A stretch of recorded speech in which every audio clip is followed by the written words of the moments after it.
Welcome back. I'm Bill. Today I've got something I think is pretty unique. These are definitely not common. They're not extremely rare, but they're definitely not common and definitely not up here in Canada. I picked this up last month when I was down in the US.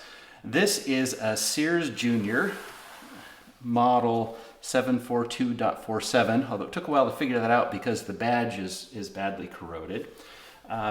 This thing has been well loved, maybe a little abused. You'll see it's got a little bit of a lean to it, and we'll get to that. It's missing the vent stud here, which is another interesting design feature on these as well. This was made by the Prentiss Wabers Company, or they sold them under the name Pre-Way, Pre for Prentiss, Way for Wabers. As an L47, although there were a number of variants. The Sears part number changed over the years, the Pre-Way part number or model number changed over the years, and there are a lot of minor variations in these over the years. So it's a little bit difficult to pin down a year to a model number by looking in catalogs and that sort of thing. But they were made by Prentiss Wabers. They were sold under their own Pre-Way label. I think this one was sold as the L47. I've also seen it as an L47S. They also made them for Sears, and of course you've got the weird Sears model numbers with numbers dot more numbers. So I think this is from about 1939. I've looked through some old Sears catalogs, and you can see here this is pretty much the same model, but they don't use the same model number on it. But they made these at least back to 1935, and you can see them in the Pre-Way catalogs, you can see them in the Sears catalogs. There's some variations like this. The vent stud is male, some of them it's female. So on this, it should have a loop nut on top. I stole this off an Akron just for demonstration purposes. I've ordered a new one. Of course, original ones are impossible to find, and I've been unable to find anything exactly like the original, but you can still buy loop nuts. I just can't find anything locally that's this small.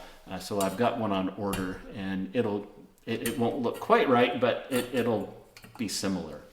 But some of them, the loop nut is male and threads into the manifold. So there are some differences there. This has a separate fuel filler and pump. On some of them, the pump was part of the fuel filler cap. And these are kind of neat. And the Sears ad, it advertises it has an internal pump. And as we'll see, it actually does. This pump, the whole pump comes out, unlike on a Coleman. So there are some variations in that regard. Some of these were also sort of an indigo color instead of green.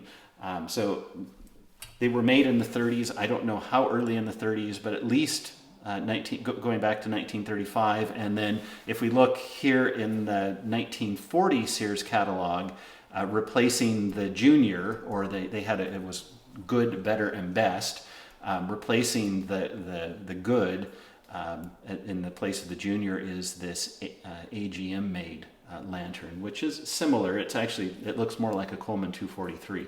So we know they made these up through 1939, and then they switched. So sometime at least in the second half of the 30s.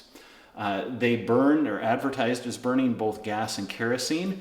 And there's this little cup here. Let's take this apart, actually. Take the bail out. These are really interesting. I've never seen another lantern like this. Notice that the whole burner assembly, when you've got the vent nut installed, the whole burner assembly just lifts off with the vent. And we've got this cup here. Now, my first thought was, what is that? Because there's no inner wall there. It's not like a regular preheat cup where you've got an outer wall and an inner wall, and you can just squirt alcohol in there and it'll hold it. But I think what they did, I mean, at this point, a lot of this thing just functions to hold this all in place. But I think what they did is I was looking at an AGM military lantern that's kerosene that I've got waiting for a video as well. And it's got asbestos in the preheat cup. So I suspect this had some kind of cylinder of asbestos in here, and instead of just flooding that cup with alcohol like you would on, say, a 237 or a 639 or a 247 or 249, you would just wet the asbestos and light it, and that would act as your preheat. The generator is fairly small, so it wouldn't take nearly as much to preheat it as it would on a big kerosene lantern. So there's that. Again, the other interesting thing is, if you look at the top here, you've got it's keyed, and then if you look at the top of the vent, it's got a keyway as well. So they fit together like this, and it locks in place so that your burner is always oriented right when you get these two holes over these two uprights. Now, the problem is, if you just put a vent nut on here, notice this nut sticks up too far. So I've seen variations of this. I don't know if they're all original. The first thing I saw was some photos with some kind of a fiber washer that goes in between the vent nut and the top of the vent, and you could actually see the imprint of these keys and the bottom of the vent nut in it. It looked like maybe it was made out of asbestos. I'm not really sure from the photos. Others have what looks like a conical washer on it, and that's the route I've gone with. I mean, maybe the bottom of the loop nut or eye nut was conical and it would just seat over the top of this. I took a 5/16 inch washer and dished it. Probably didn't need to be dished quite as much as I did, but it was hard to tell at the time. And this actually works out pretty well, so I'm just going to leave it this way. And some of them seem to actually have a washer, something like that. So as you can see, I've done a little bit of work on this already, mainly because this came without a globe. Now, these came with mica globes, and at least the pre-way versions, some of them came with a glass globe, and in the Sears catalog, some of them seem to have glass as well. I suspect this came with glass because you've got these spring-loaded deals here that hold the globe in place, and I think these would end up tearing into the mica if you had mica on this. So I suspect this came with a glass globe. 200 style bulge globe won't quite fit because of these uprights, although I've seen people modify them and bow them out. I don't want to do that. And so I was looking around at things I had, and I realized that I had this ash flash globe from an ash flash propane lantern. I originally bought it to put on a Duracamp single. The Duracamps have notoriously fragile glass. Mine came without the globe, and a 200 globe isn't quite the right size, but they're kind of an odd size, so I picked this up. It worked okay, but it is a perfect fit for this thing. So it's going to live on this Sears Junior. But in order to get that in there, the burner frame was mangled. These uprights were bowed down, and so what happened is when you would put the vent on and put the bail on, the vent wouldn't seat properly, and the bail, when it was hanging down, it was okay, but when you rotated it up, these bottoms of the bail would end up riding on the globe, and that's a surefire way to break a globe, especially once it gets hot. So I had to do a little bit of work on this already. The burner frame ended up trying to straighten it out just to see if the globe would work before doing anything else, and the spot welds that hold these together came apart, and then the bail itself was originally swaged on either side here, so that when it fits through, you notice there's a keyway here, and the idea being that the bail would go through on either side, and then those swaged sections, when you rotated it up, would hold it so that when you lift it up, if you were to do this, the bail wouldn't slide out. You don't want the lantern to fall, obviously, but the thick parts made by swaging had, between rust and between wear and tear, they were gone. So I made the mistake of following advice I got off the internet. I know sometimes that works. I make videos for that reason, but sometimes it doesn't. And I'm not a metallurgist or a machinist, and I should have left well enough alone, but I didn't. I tried following some advice, and I was going to do one side off camera to see if it worked, and then do the other side for you all. And when I tried it, I ended up breaking it right here. So One of my viewers, thank you very much, Richard, one of my viewers who's kind of sort of local, he lives about half an hour away, came over the weekend and picked up the bale and took it back to his shop and welded it back together, and he brought it back with some little metal blobs on here, which I was then able to shape with my Dremel tool to get it working properly. So this has already had a little bit done to it, and I'm going to be careful with this one. We may not tear it all the way down. I may have to just let discretion be the better part of valor, because like I said, this has been well loved and a little abused, and it's had some work done to it in the past. Again, usually these have a direction disc and usually a little acorn nut holding the knob on. This doesn't, and it has, well, it doesn't right now because it's not tight, but it's got a little bit of play in the knob, so I suspect there may be an issue there. It doesn't sit quite straight, and when I had the cage off, you could see, as I'll show you later, someone has welded the bung back in place, so we may not even take the valve out. I'm going to have a close look at that when we get it off, but I think we'll be okay. But we may not get this whole thing torn down. So I'm going to take the globe off. The burner case is just held on by this one steel screw with a washer under it. We'll set that aside, and this just lifts off. We'll set that aside. The generator.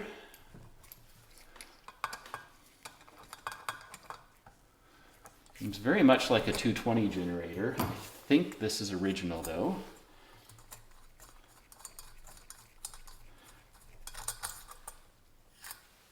The nut off will raise the tip cleaner, and this part, the packing inside the generator is not going to come out easily. Oh, yes it will. That's wonderful. So that's actually the guts of a 220. So although that is not, oh, that is the guts. We've got a bent cleaning needle there, so we'll have to straighten that out or possibly replace it. Yeah, so someone's put a 220 generator on here. We'll see how that works. Set that aside, and our collar should just lift off like this. And you'll see the badge is held on with these rusty little split pins, split brads, and I think I may have to get something very thin and finicky and get those off camera, and hopefully they don't break because of the rust. If not, we may just have to leave the whole thing the way it is. Now, fuel cap, take the screw out of the middle.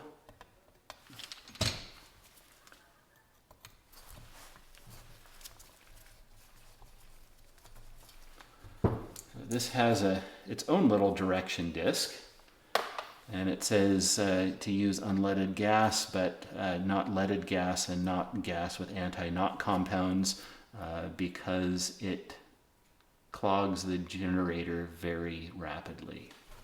So I'll take this off. I notice this whole thing holds pressure well. It was pressurized when I got it, and I've pressurized it since then. Someone has removed, of course, the cap gasket would be pretty much impossible to replace these days unless you cut a custom gasket. Someone has put an O-ring on there, but it's working well. Take that off. Now, the pump. These are neat, and this might get messy because I did pull the pump and the cup out itself in order to pressurize it and to see what the condition of the leather was. The leather's really nice. But it was an oily mess. Someone put way too much oil in here.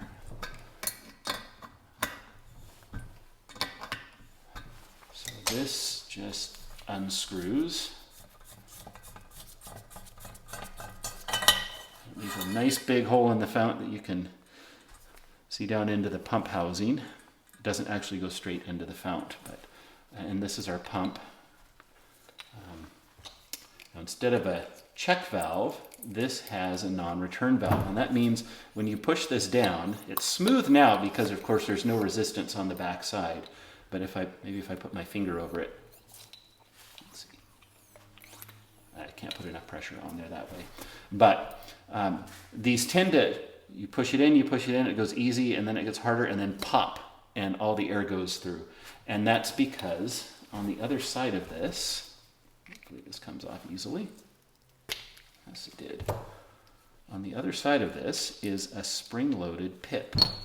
So what's happening, there's a little rubber seat in here, and amazingly it's fine. It's holding pressure, working properly, and it's spring-loaded. So what happens is, as you put pressure in, this spring holds the pip against the bottom of the pump. So as you push the air in, it has to build up enough pressure to compress that spring, push the pip back, and then as soon as the pressure is gone, the pip pops back up. So that's why you get kind of a funny pump action on anything with a pip of that style. And now this is just a knurled cap, and it unscrews easily. And we'll set this whole thing away. And we'll take this off, and it's slotted, but I can't get enough of a grip on it. It's probably going to be kind of tight. So what I'm going to try, it's got a slot on either side of the threaded shaft. So I'm going to put a little screwdriver on one side. I'm going to be gentle because I don't want to tear that up. And that's turning nice and easy. So in fact, once it's easy, I can just leave the little screwdriver in there. Turn it the whole way, but let's see if we can do it properly. No. You'll need a very sharp bladed screwdriver for that. We'll take that retainer off. This is very oily. And set that aside. So now we've got our spring and our cap. I'm going to take those off so we can clean and polish all of this. And the pump leather, it's very soft, very oily, so this is in wonderful shape. And we've got this, the backer is, I can put in a pair of pliers, but we need another very sharp bladed screwdriver to get into these slots to unscrew these two brass pieces. And I don't think I've got a screwdriver that's going to do that without making a mess of things. So discretion's a better part of valor. I'm going to just leave that the way it is since the leather is perfectly fine. Get my hands degreased here. Now, the valve. So the first thing you can see, and this is, it is leaning slightly, and that is because at some point someone spun the bung on this and they've welded it back up. When I see repairs like that, I'm tempted to just leave well enough alone and not take the valve out. But I do want to check the bottom, and there's a screen that I really want to clean. So I would like to get this out. And whoever welded this up did I mean, it's a little messy, but that looks very strong. So I think we should be okay with that. Now, as far as the valve coming apart, like I said, there's some play in this knob. And I think I know what it is. So this is a little 1/4 inch nut already. Measured that. So let's take this off. Okay. And I can see the problem already. The sides of the valve stem have been smoothed out at the end here. So it's kind of square, but not quite. And there's a brass insert in the valve wheel, and it's square on the inside. But looking at it, I can see that it's not, the sides aren't quite flat, so it's had a little wear and tear, and these aren't, these are starting to round off. So I think if this is on there really tight, and that might be why there's a different nut on there than you usually see. If this is on there really tight, it's going to be okay. But if I were to force this in order to get this valve stem out, yeah, see, I can feel the play. So in order to get the valve stem out, I'd have to have a wheel with a good bite on this so that I could turn it, because it takes quite a bit of torque to break it free with the graphite packing in there. So that is not going to happen with this. We would probably completely strip it out. Oops, another way. So I'm just going to close that valve up, and I'm going to take the vent nut off, or the jam nut off, and that's really loose, and there's probably a reason for that. Just to have a look And I can see this is using, that's got to be original graphite packing rope, the asbestos kind. And since this doesn't leak, I've had it pressurized and left it pressurized.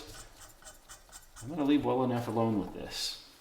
And just tighten it just enough there so that we don't end up damaging the valve wheel any further. So all we need to do is take that valve out, and I am going to take this over to the bench vise in order to do that. All right, so we need to put the valve in the vise. I'm going to put some cardboard around it just so we don't chew it up. And I don't want it all the way down or I'll scratch the fount. And it doesn't need to be tight, just so it doesn't move.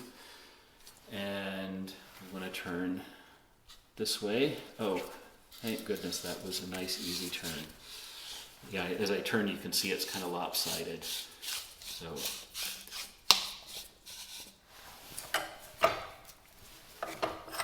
there we go. And you can just spin that up. All right, back to the workbench. So our valve is out. Let's see what's underneath here. This is a Prentiss Wabers, but it's similar to an Akron or an older AGM valve.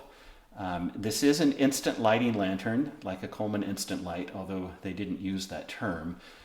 So you've got fuel and you've got air. This is where the air goes in, because when you want to light it, you don't want it to flood. So that's why you open the valve a quarter to half a turn. That allows, in this case, it allows air to enter through this little orifice here, and fuel to enter here, but it limits, it allows free flow of air while limiting the amount of fuel so that it doesn't flood. And then once it's lit, you open the valve all the way and it'll shut off this air supply and just allow the fuel to flow freely. So these are probably pretty fragile. So I do want to clean this because there's a filter down here.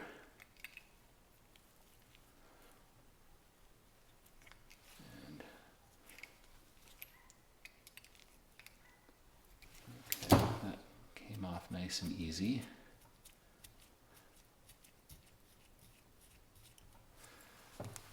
Let's see.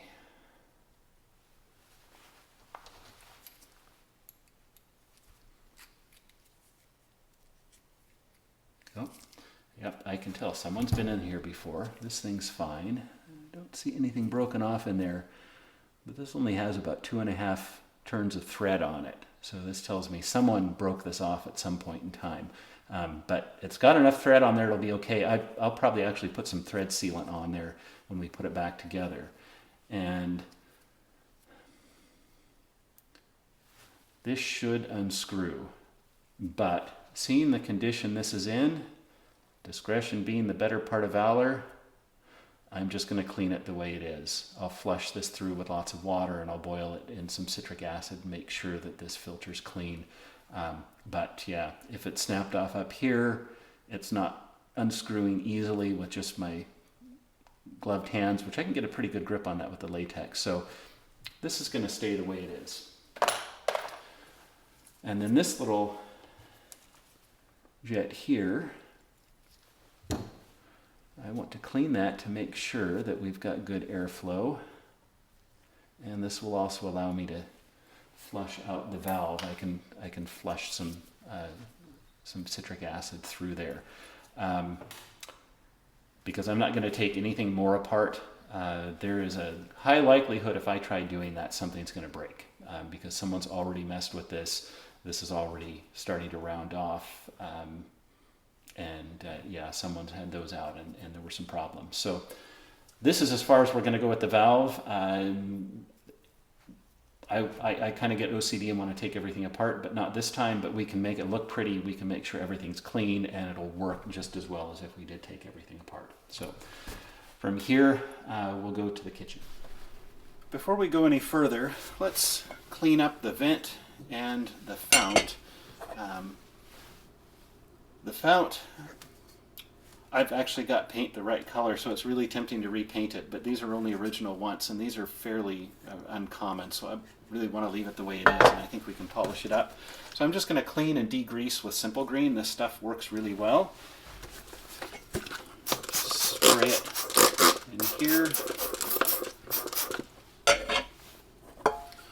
I'm not worried about getting water in the fount at this point because I'm going to fill it with citric acid.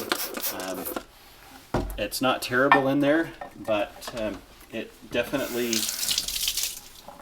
has some particulate matter and all that needs to come out of there. So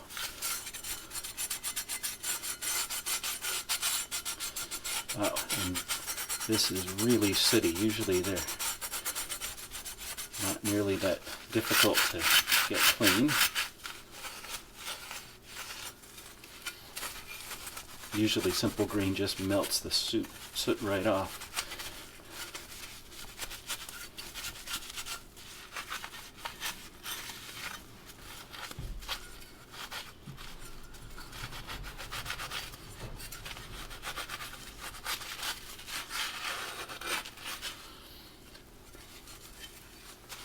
That is probably, it's not the dirtiest I've ever seen, but it's the worst as far as worst I've ever seen in terms of trying to get it clean.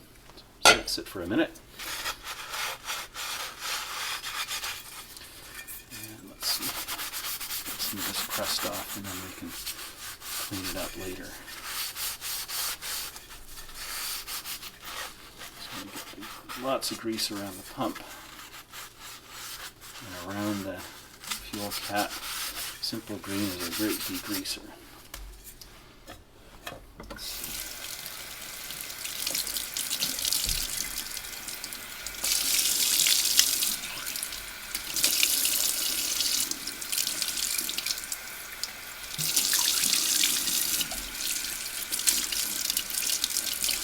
Yeah, I think we can polish that paint up and it'll look a lot better.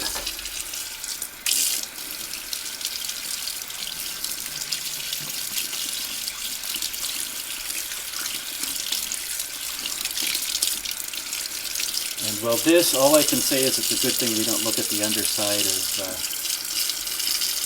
lantern vents. Here's our lantern soup. I've got the small parts, burner components, all that, the bale, in some citric acid. They're stewing away, and that will cut tarnish, grease, rust, all of that, and then we'll wipe them down with steel wool. And then next to it here, we've got our fount, and I've got a mixture of citric acid soaking in there as well, about 1 teaspoon per liter of water for all of these, and that should take care of rust and everything else.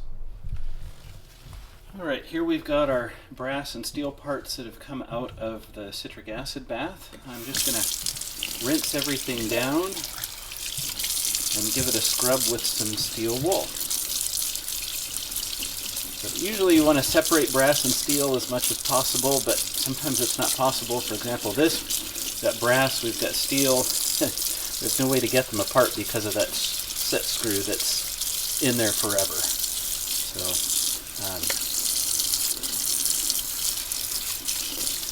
just take some 4/0 steel wool, which is very fine.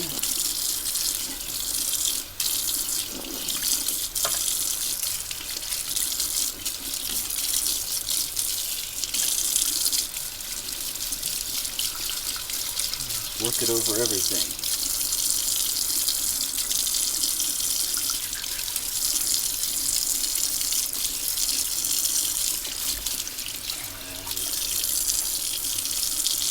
One of these round brushes to see all that carbon that came out of there.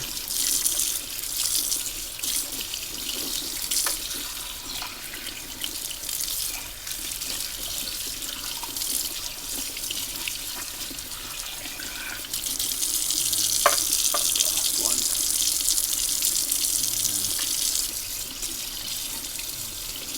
And a brush up. It's not going very far,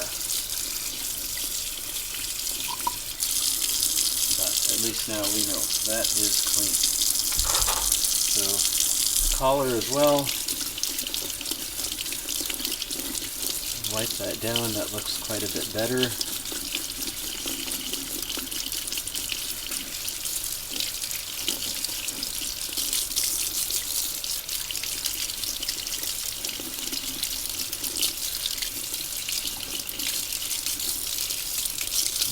everything off, but it will get a lot.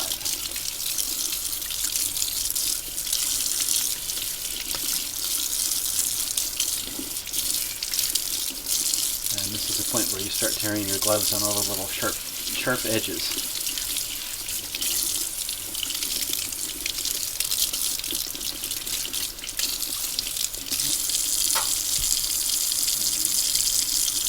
Pump handle. I won't make you watch everything. Just gives you an idea of process, and that pump handle is going to shine up really nicely.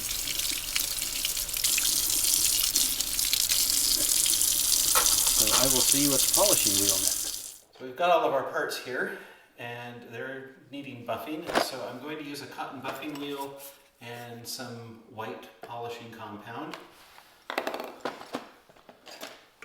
Won't show you everything because it will take a little while, but give you an idea.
So our fount is clean. This paint is pretty rough. I could try polishing it with some automotive polish, or my preference is to use this aluminum polish, which I think actually does a better job and is easier to work with than the automotive polish. But the paint is, like I said, it's pretty rough. And so I'm going to wet sand this with some, I tore off the part, but where it says what it is, but it's 2000 grit sandpaper. I'm going to wet sand it with that first, just lightly, and hopefully get the paint smoothed out a little bit more. And then I'll use the aluminum polish on it.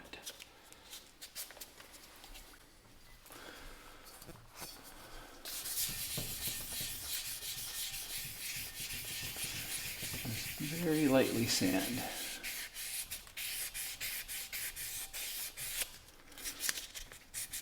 I think you've seen me do this on stoves before.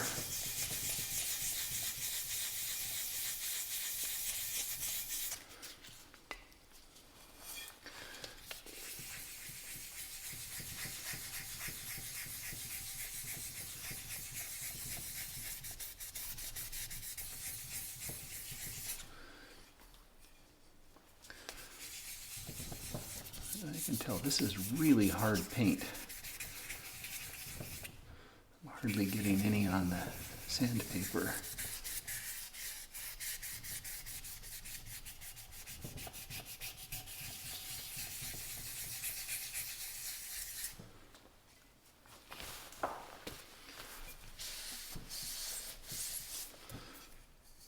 But that is making a significant difference. So I'll just keep going and I'll see you when I've finished the whole fount. All right, I've done the wet sanding and I think that's helped quite a bit. It's definitely smoother. So now we'll see what we can do to bring out some shine on it with the mag polish.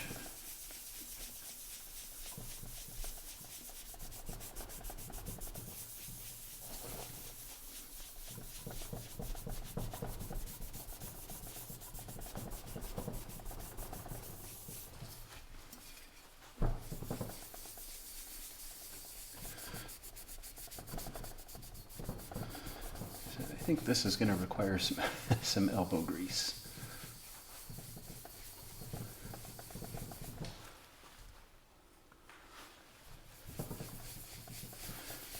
It is remarkably hard paint. I mean, I'm getting some dirt off, but usually doing this, you get some color, and I'm not really getting any color. It's just sort of gray.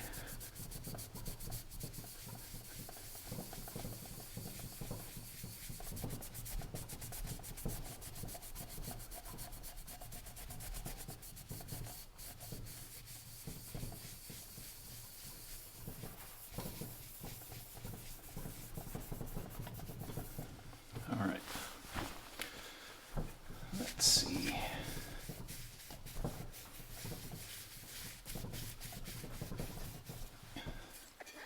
I think that's an improvement. There's stains in the paint. I think this thing's just been well loved and a little bit abused. So I'm going to continue with the polish and I'll see you when I'm done. Let's get this reassembled. Start easy here with the fuel cap. This was painted green. Not much I can do with the sides here. It is clean, but I did polish, of course, the part that's covered by the direction disc. So put that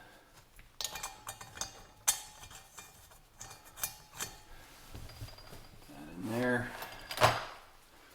And get our screw.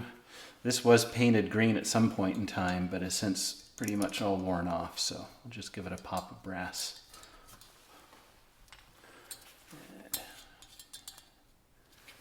And disc lined up properly.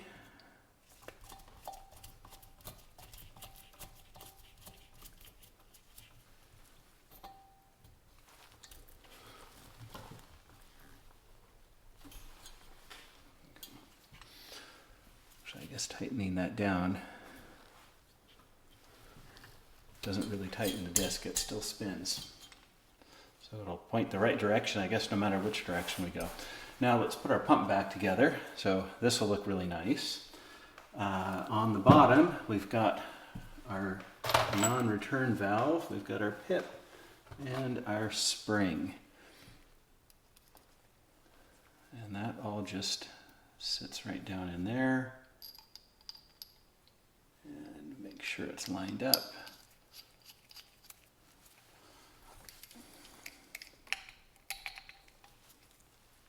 And tight. And we'll put our pump together.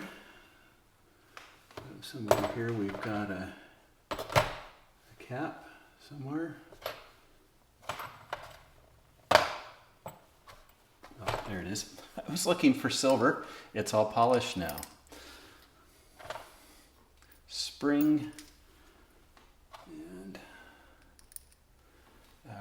pump cup and the retainer.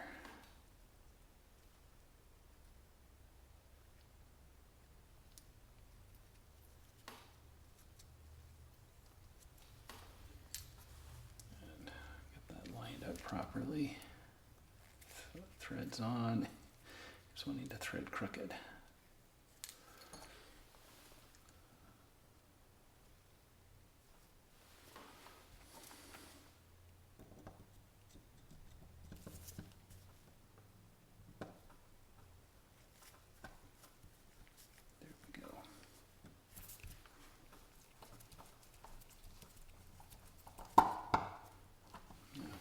Now the threaded part is there, so we'll just have to tighten it this way.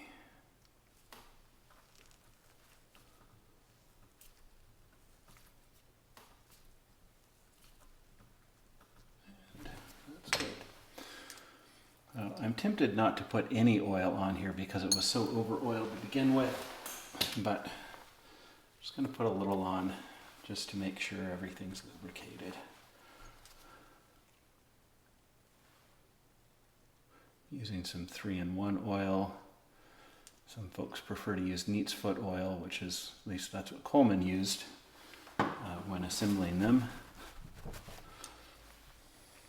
And they sold neat's foot oil in little tubes for maintenance, but anything that's not vegetable-based oil will be just fine.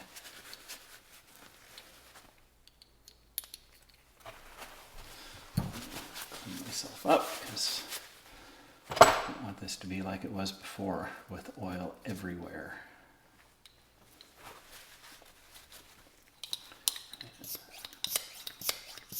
Perfect. Now this just threads into this hole. I noticed, because this goes, it doesn't go straight into the fount. There's a sleeve in here that this screws into, but it's open to the fount. So this needs to seal well. And this is brass on brass. So in theory, it should if we get it tight. But I noticed there was some thread sealant on here when I took it apart. So I don't know if someone added that later, but I'm going to go ahead and add just a little bit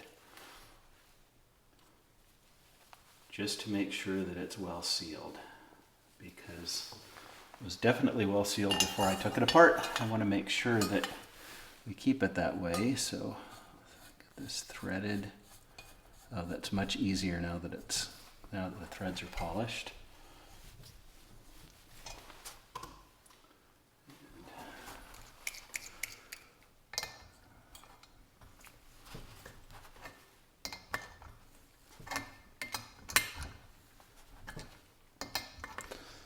Easier with a socket and the actual pump removed.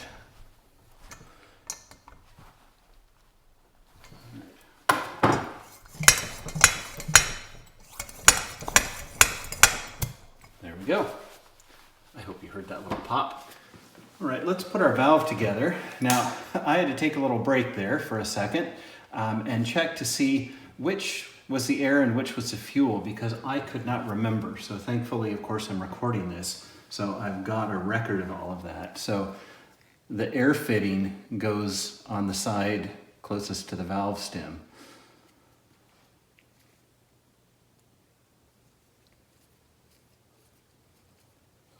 One helpful thing whenever you're working on these, go ahead and take photos of things before you take them apart, or in this case video, so that if you need to, you've got a record.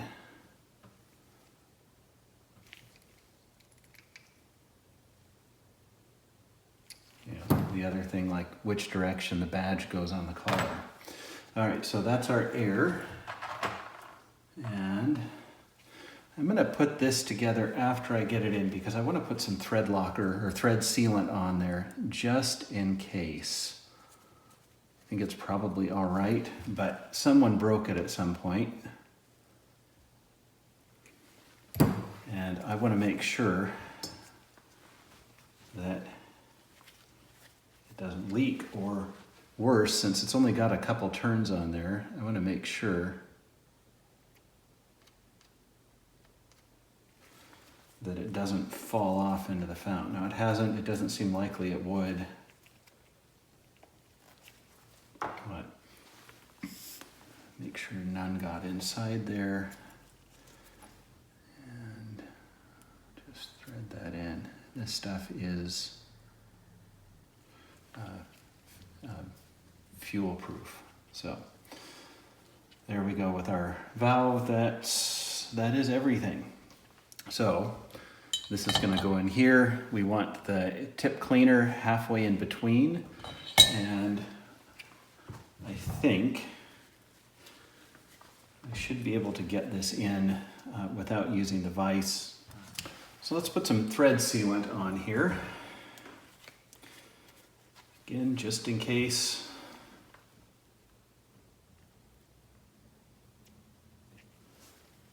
Doesn't take a lot.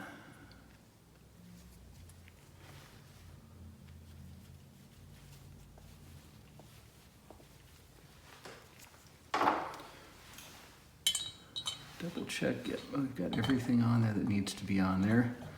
Now, the reason why this lantern sits a little bit crooked is because when this bung was repaired, it's sitting a little bit crooked.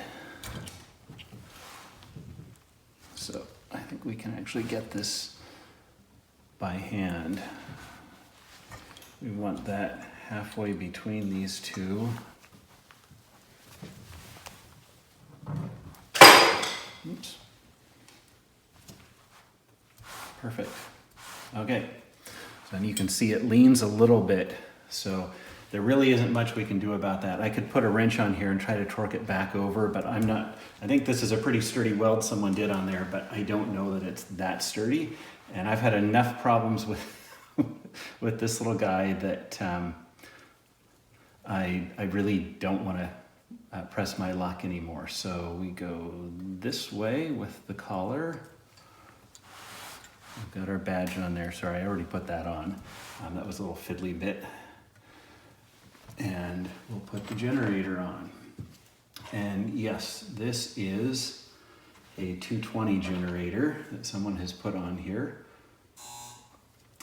I did a little research and I did confirm that the original generator is essentially a 220 generator. So the tip orifice and all that is the same size. So got our cleaning needle sticking out to make sure it's good. It was bent when we took it off.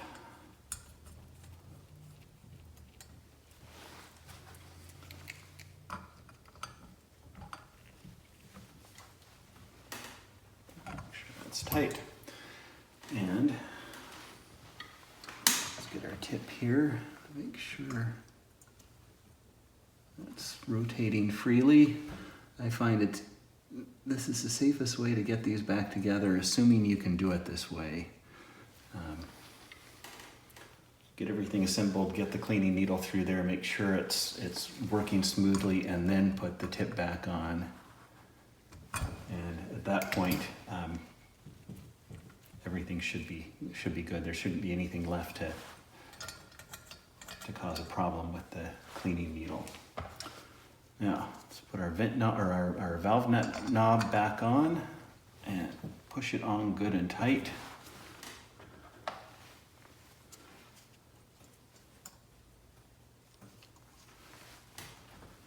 And our little 1/4-inch nut.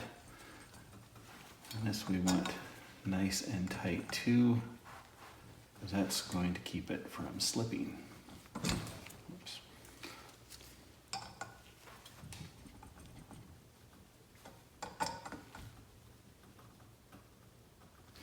Like I said earlier, all the ones I've seen have, that's good.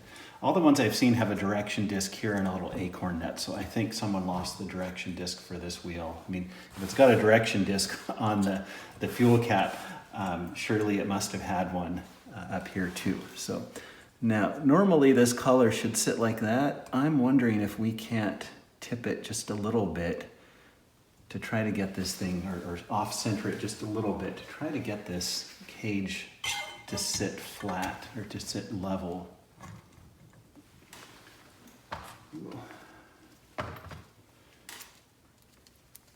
Get our securing screw on there.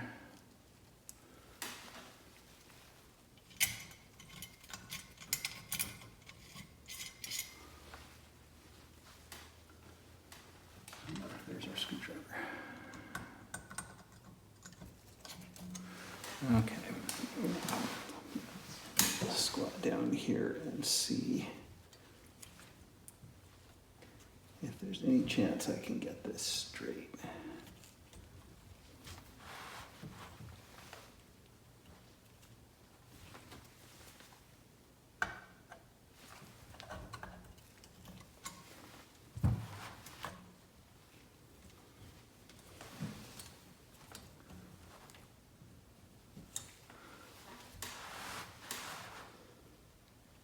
Got a little bit of a lean that direction. If I can get it from, maybe if I can at least get it to appear straight from looking at it head on.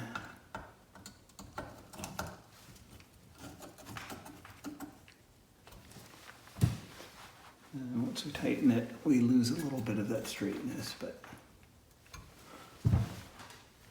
I think that's better than it was originally, and now we'll just have to compensate. The generator can bend a little bit. That's probably why the generator was bent down at the bottom to start with.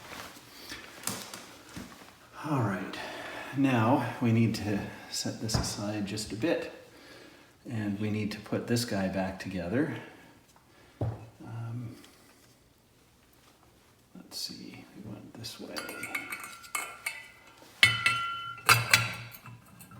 So we get this, it's keyed again.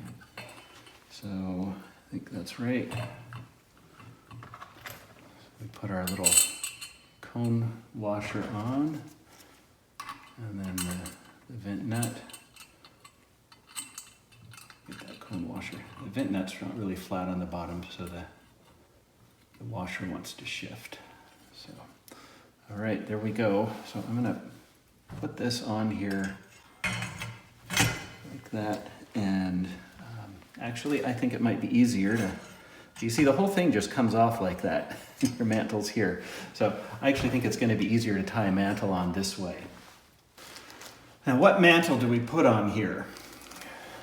I'm gonna put on a 24A, a Peerless. This is roughly equivalent to a Coleman number 99.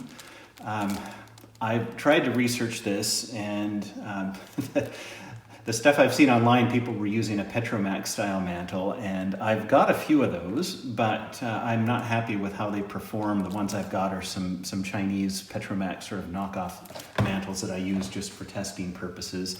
Not real happy with them, and they tend to get kind of small. So what I noticed in both I think the Sears and in the Prentiss Wabers advertising, like the Sears catalog or the Prentiss Wabers catalog, I don't remember which, says that this uses the big mantle. Now, to me, the big mantle is a number 111, like for the big kerosene singles, or a 236, a big gasoline single. I don't see any chance this would push that. In fact, the 24A might be a little on the large side, but we'll see. I'm going to put this on, and hopefully it'll work, because a 21A is the next size down from this, or a 2CHG in the Peerless lineup, and that's definitely not the large mantle, and I think it would be too small for this. So hopefully this works. I do find these are a little bit bigger than a 99, but they tend to work on anything a 99 works on. And I've been using these on the AGM and Unimet and Ash Flash singles, and they seem pretty good. They seem to push that. So I'm going to guess that this Junior is something like that. And again, they're saying it uses or pushes the big mantle, then we definitely don't want the 21, the small mantle. So let's put our, I'm not going to put the glass on yet.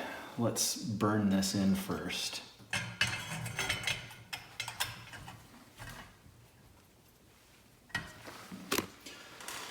See how this goes.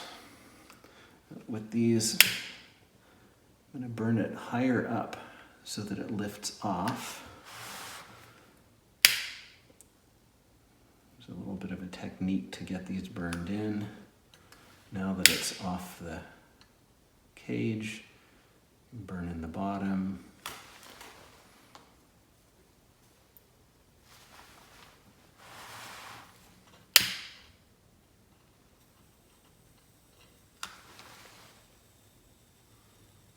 That's really shriveled up. The Coleman mantles are not what they used to be, and neither are the Peerless, but the Peerless still seem to do all right.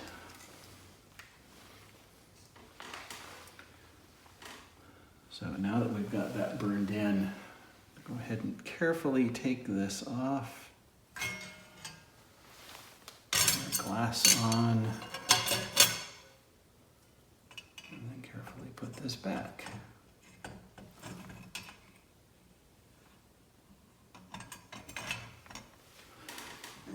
Generator feed in.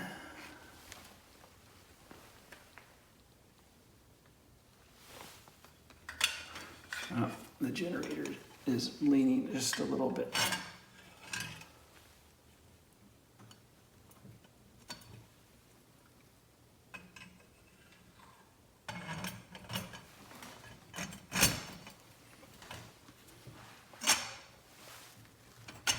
There we go. Generator is in. Now, let's get the bail on.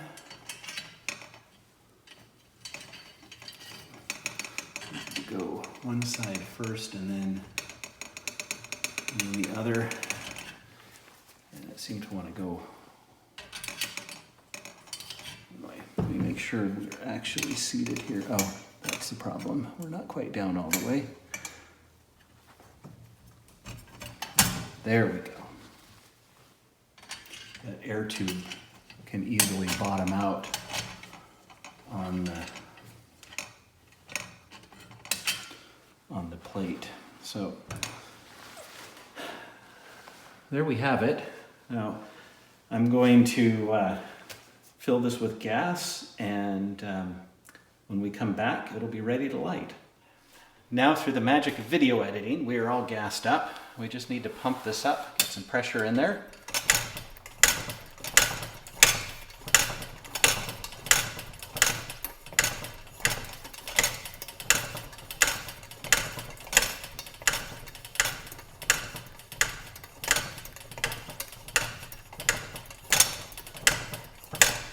Okay, and I'll check if our NRV is leaking. This will slowly rise up, and it's not, so that's good. I know our cap is good, we know the valve is good. So we'll rotate this guy back, get that swage in there properly. Now, because the fuel system's completely dry, what I'm going to do is crack the valve and listen for a little bit of a gurgle. That'll tell me that the fuel droplets are getting to the generator. All right, that was it already. So that's good. We'll light a match. Our lighting hole was right here. It's just got the one.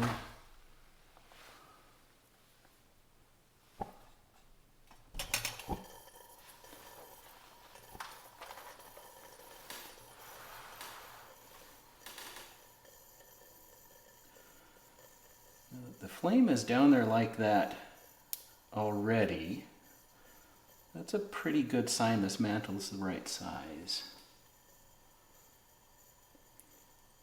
It is taking a while to heat up the generator though. But I think it's about to go. Let's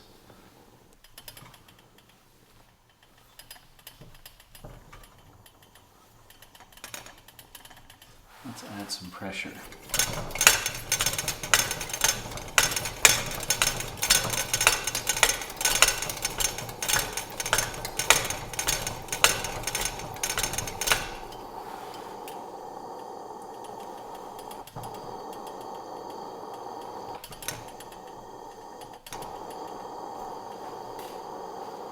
All right.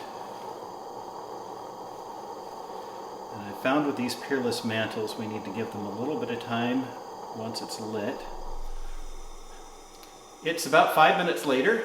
The lantern is running nice and bright. The mantle did light up all the way. I don't know if it was just a matter of it needing to warm up or if it needed to burn off some soot from the initial light up.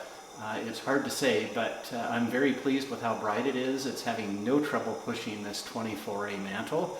I actually wonder if it might even be able to push a 111. Yeah, bright lantern, running beautifully. Let me cut the lights.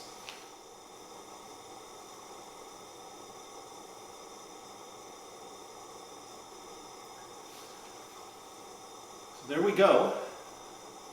That's a Sears Junior, made sometime probably in the second half of the 30s, I think probably 1938, 1939. So I hope you enjoyed the video, and I'll see you next time.